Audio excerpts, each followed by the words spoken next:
नमस्कार दोस्तों, मैं महिपाल सिंह पर्यावरण सुरक्षा संघ की से भाई और बहनों, प्यारे बच्चों और बुजुर्गों, मैं आप सभी को इस वीडियो में आमंत्रित करता हूं। मेरे प्रिय दोस्तों, पहले हम एयर पॉल्यूशन, वाटर पॉल्यूशन और सॉइल पॉल्यूशन की बात कर चुके हैं। आज हम जो बात करने वाले हैं वो बात करेंगे ध्वनि प्रदूषण यानी साउंड पॉल्यूशन या नॉइज़ पॉल्यूशन। मेरे प्रिय दोस्तों, हमारे जो इंसान हैं, जो आदमी है, इसकी कानों की जो क्षमता है सुनने की वो 80 to 85 हर्ट्ज़ यानी कि 80 से 85 हर्ट्ज़ से यूनिट होती है इसकी हर्ट्ज़ सुनने की क्षमता है। अगर जो इससे ज़्यादा आवाज़ हम सुनते हैं तो उससे हमें बहुत तकलीफ़ होती है। यानी कि लगातार अगर जो उस आवाज़ में हम रहते हैं तो उससे हमारे कानों की सुनने की क्षमता भी कम होती है। दूसरी, साउंड पॉल्यूशन की वजह से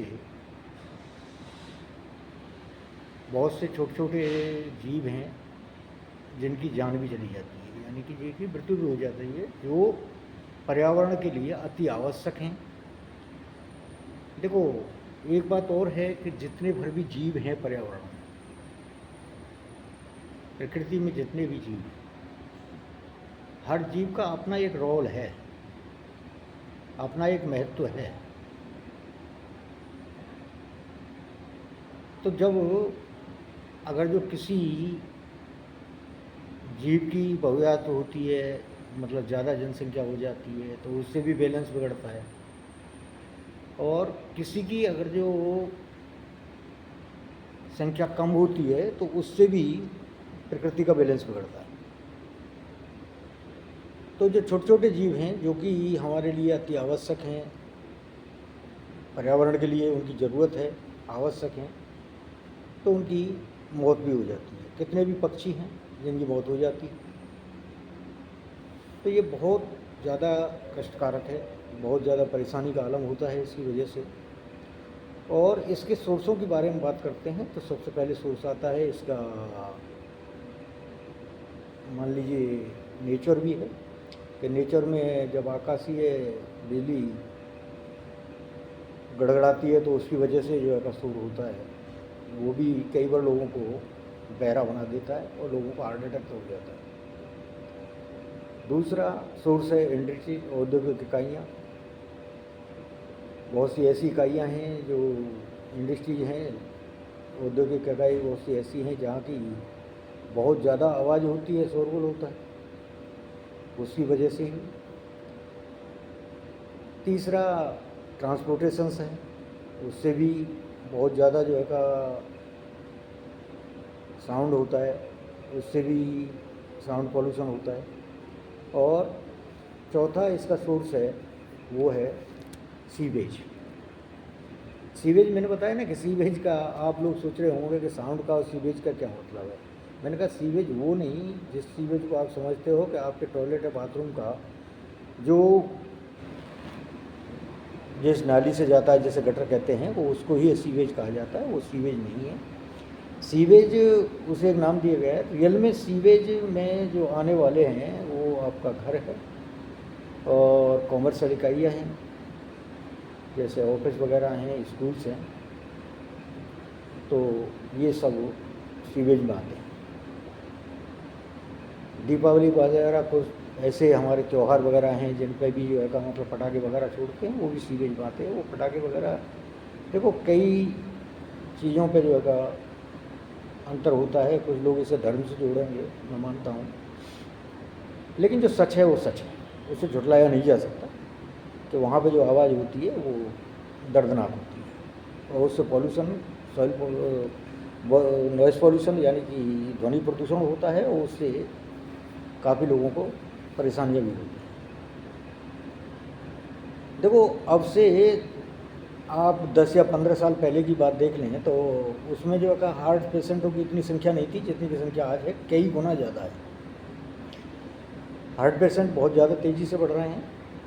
ऐसी बात नहीं है कि जो है साउंड से कोई दिक्कत नहीं है, साउंड से बहुत बड़ी दिक्कत होती है, और हार्ट से रिलेटेड जो दिल के मरीज हैं उनको बहुत बड़ी दिक्कत होती है। बहरापन भी बढ़ रहा है,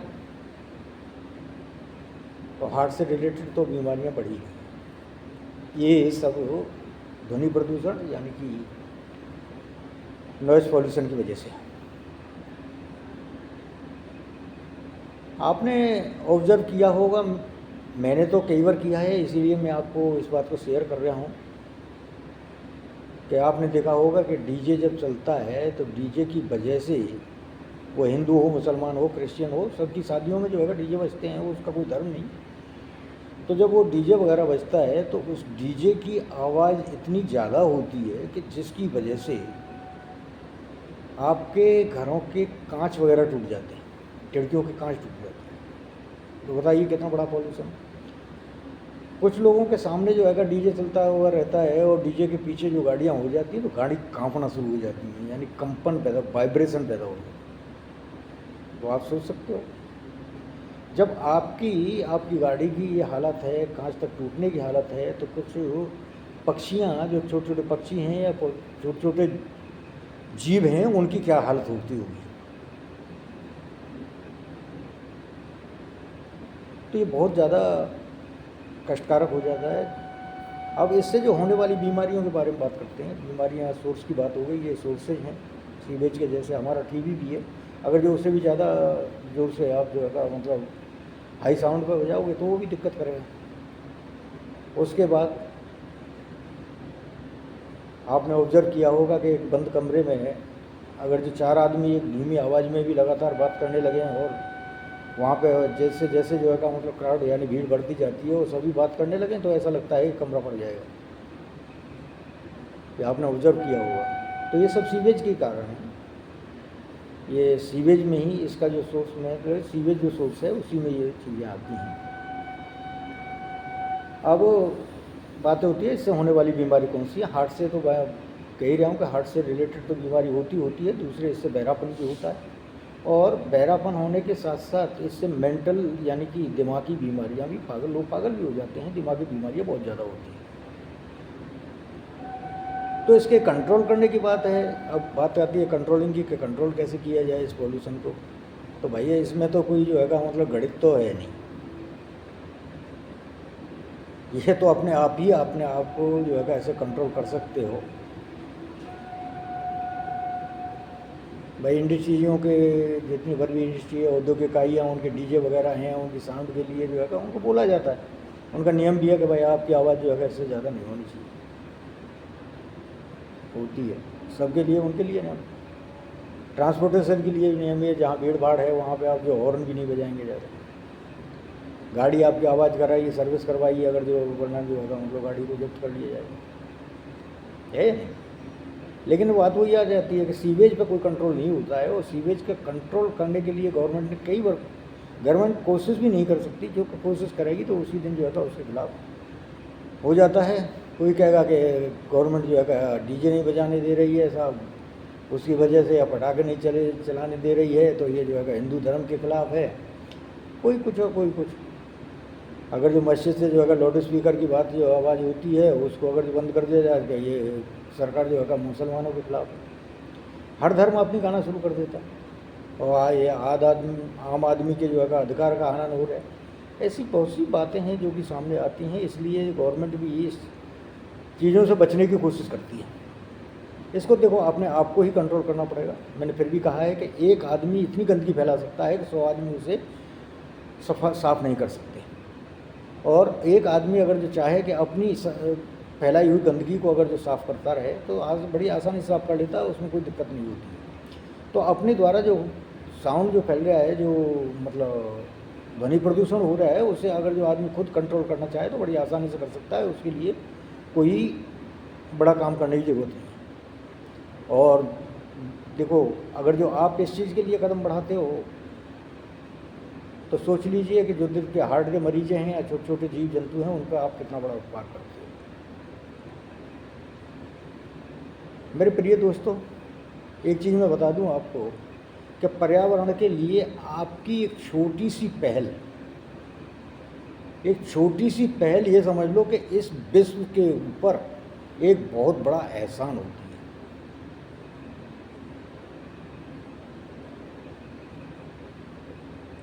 आप वो काम कर देते हो जो कि जिसके बारे में आपने सोचा ही नहीं कि आपने कितना बड़ा काम कर दिया। कहते हैं ना कि एक पेड़ लगाने से जो है का मतलब क्या हुआ, एक पेड़ लगाने से आप इतना बड़ा पुण्य कर्म कर देते हो, इतना बड़ा शुभ कर्म कर देते हो, इतना अच्छा काम कर देते हो कि विश्व को ऋणी बना देते हो। सोचिए कैसे। जो आप पेड़ लगा रहे हो उससे जो ग्लोबल वार्मिंग कम होगी वो खाली आपके लिए नहीं है, पूरे विश्व के लिए। उससे जो ऑक्सीजन जो है का मतलब जनरेट होगी वो आपके लिए नहीं है, पूरे विश्व के लिए। उससे जो वाटर प्योरीफाइड होगा उसकी जड़ों से, या उससे जो एयर क्वालिटी जो है डेवलप होगी वो आपके अपने लिए नहीं, एक किसी प्राणी के लिए नहीं, पूरे विश्व के लिए। तो जो विश्व कल्याण का काम है उसके पीछे मत हटो, आगे बढ़ के आओ। पर्यावरण सुरक्षा के लिए, प्रकृति की सेवा के लिए अगर जो आप एक छोटी सी पहल करते हो तो बहुत बड़ा पुण्य कर्म करते हो। मैं बार बार कहता रहा हूं, प्रकृति ही ईश्वर है, क्योंकि जो कुछ मिला है आपको प्रकृति से मिला है। चाहे भोजन है या पानी है या हवा है, कपड़ा है, मकान है, जितने भर भी आपके संसाधन हैं, एक भी चीज़ मुझे आप गिनवा दीजिए जिसमें कि प्रकृति का रोल नहीं है। उसका जो रॉ मटेरियल है सारा प्रकृति से लिया गया है। और प्रकृति को आपने क्या दिया है?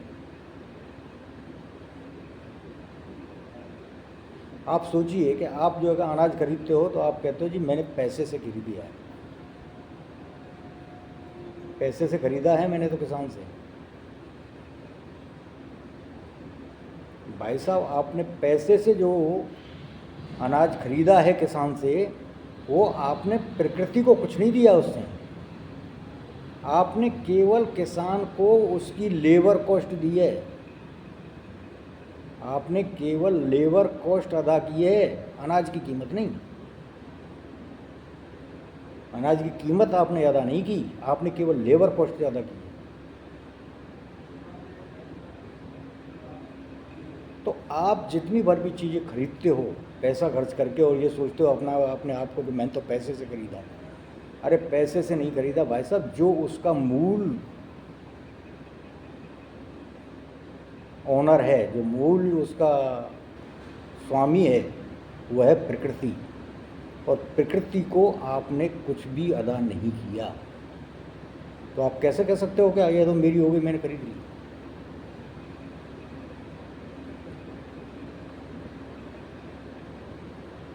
भैया, आपकी और मेरी औकात नहीं है कि मैं कहीं से हवा खरीद सकूं।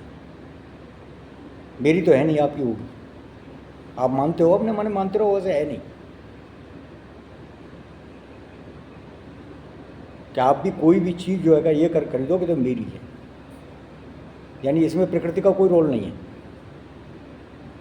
आप कह सकते हो शायद मेरे से ज़्यादा योग्य हो, पढ़े लिखे हो। मैं भैया थोड़ा पढ़ा लिखा आदमी हूँ, लेकिन बात सही पते की कहता हूँ। आपको बुरा लगे लग जाए।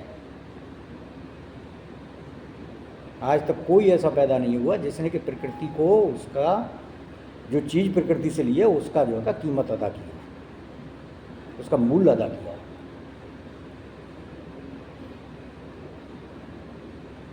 तो मेरे भाइयों, वो तो आप कर नहीं सकते, लेकिन इतना सहयोग तो कर सकते हो कि जो प्रकृति के नियम के विरुद्ध है उससे मत करो। यही आपका बहुत बड़ा योगदान होगा। धन्यवाद दोस्तों। जय हिंद, जय प्रकृति।